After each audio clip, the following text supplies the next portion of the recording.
Welcome to Solvetic, your channel to always learn technology easily.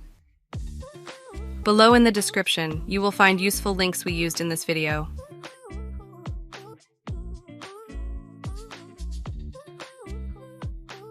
Today in Solvetic, we will see how to use double borderline word. Open your Word document. There, click on Borders and select the Borders and Shading option.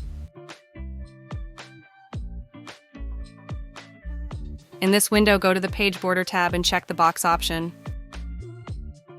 Now in the Style field, select the double line. If you wish, you can assign a color to the double line border and increase its size. You must take into account that in the Apply to field, the whole document option is selected. Click OK and you will be able to see the document in Word with the double line border. Hey, remember to subscribe Solvetic channel.